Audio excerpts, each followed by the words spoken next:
Hi friends, 3 டேஸாக வீட்டில் ரொம்பவே ஒர்க்குங்க. அதனால தான் வீடியோ எதுவுமே அப்லோட் பண்ண முடியல. ஆல்ரெடி குக் பண்ணுறப்பெல்லாம் வீடியோ எடுத்து வச்சுட்டேன். ஆனால் என்ன அதை எடிட் பண்ணி வாய்ஸ் ஓவர் கொடுக்க தாங்க முடியல. இந்த வீடியோவே நான் 1 டே பிஃபோராக எடுத்தது தாங்க இன்றைக்கி அப்லோட் பண்ணுறேன்.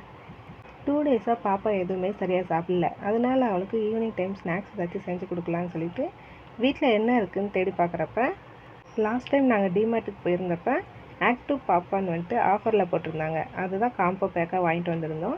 அதில் ஒரு பேக்கெட் எடுத்து செய்யலான்னு சொல்லி எடுத்து ஆயில் ஊற்றணும். அப்புறம் பேக்கெட் எடுத்து பின்னாடி பார்க்குறப்ப தான் தெரிஞ்சுது இதில் ஆல்ரெடி மசாலா ஆயில் எல்லாமே மிக்ஸ் பண்ணி தான் இருக்குதுன்னு சொல்லிட்டு, அடடா ஒரு பெரிய தப்பு பண்ணிட்டோமே, என்ன பண்ணுறதுன்னு சொல்லி யோசிச்சுட்டு, பரவாயில்ல என்ன நம்ம தானே சாப்பிட்றோன்னு சொல்லிட்டு அப்படியே எல்லாம் போட்டாச்சுங்க. அதுலேயே நான் ரொம்ப ஆயிலாக இருக்கும், என்ன பண்ண போகிறோன்னு சொல்லி ஃபீல் பண்ணிகிட்டே இருந்தேன். ஆனால் பார்த்தீங்கன்னா நல்லா தான் வந்துருந்துச்சு. ஆயில் எதுவுமே ஓவராக இல்லை, எல்லாமே மேட்ச் ஆகிடுச்சு. சாப்பிட்றதுக்கு நல்லா இருந்துச்சு. நைட்டு டின்னராக என்ன பண்ணலான்னு பார்த்தீங்கன்னா தோசை தாங்க. என்னடா தோசை மாவு வெள்ளை கலரில் இல்லாமல் ஒரு மாதிரி கிரே கலரில் இருக்குதுன்னு சொல்லி பார்க்குறீங்களா? இதில் நான் ஒரு ஸ்பெஷல் இன்க்ரீடியன்ட் ஆட் பண்ணியிருக்கேங்க. அது என்னன்னு உங்களுக்கு கண்டுபிடிச்சிட்டிங்கன்னா என்னோடய கமெண்டில் ஷேர் பண்ணுங்கள். நான் அந்த வீடியோ முடிகிறப்ப அது என்னன்னு சொல்லி உங்களுக்கு சொல்கிறேன். மாவு கலர் மட்டும் இல்லைங்க, தோசையுமே ஒரு மாதிரி பர்பிள் கலரில் சூப்பராக சாப்பிட்றதுக்கு டேஸ்ட்டும் செமையாக இருந்துச்சுங்க. அப்படி என்ன இன்க்ரீடியன்ட் ஆட் பண்ணியிருக்கேன்னு பார்க்குறீங்களா? நானே சொல்லிடுறேங்க, கடைசியில் எதுக்கு சொல்லிவிட்டு. கருப்பு கவுனி அரிசி தாங்க ஆட் பண்ணியிருக்கேன். இதுதான் ஃபஸ்ட் டைம் செஞ்சு பார்க்கலாமேன்னு சொல்லி ட்ரை பண்ணேன். ஆனால் சூப்பராகவே வந்துருந்துச்சு.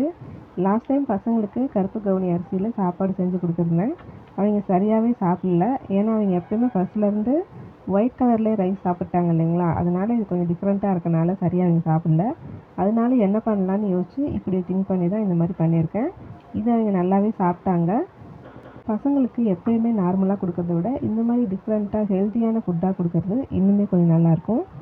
என்னோடய குழந்தைங்களும் நல்லா விரும்பி சாப்பிட்டாங்க.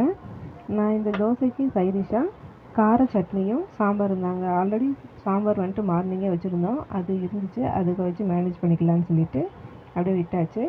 ஆனால் சட்னி என் குழந்தைங்க சாப்பிடவே இல்லை. தோசையே நல்லா இருந்தனால வெறும் தோசையாகவே சாப்பிட ஸ்டார்ட் பண்ணிட்டாங்க. எப்போவுமே ஒரே கலரில் தோசை சாப்பிட்டு இந்த தோசை கொஞ்சம் டிஃப்ரெண்ட்டாக இருக்கனால அவங்களே பிளேட் எடுத்து சாப்பிட ஆரம்பிச்சிட்டாங்க. என்னை ஊட்டி விடுற வேலை கூட வைக்கவே இல்லை, அவங்களே சாப்பிட்டு முடிச்சிட்டாங்க.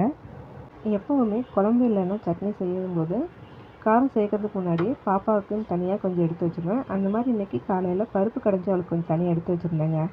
ஆனால் அவள் பருப்பில் கொண்டு வந்த தோசையை சாப்பிடவே இல்லை. அதனால் அவளுக்கு வெறும் தோசை பிச்சு கொடுத்து சாப்பிட்டு இருந்தா. என் பையனும் அதை பார்த்துட்டு எனக்கு வெறும் தோசை வேணும்னு அவனும் சாப்பிட ஆரம்பிச்சிட்டாங்க. கடைசியில் என்ன பண்ணுறது, அரைச்ச சட்னி நம்ம தானே சாப்பிட்டாகணும். அதனால நான் 2 தோசை வச்சு சட்னி வச்சு என்னோடய டின்னரை கம்ப்ளீட் பண்ணியாச்சு.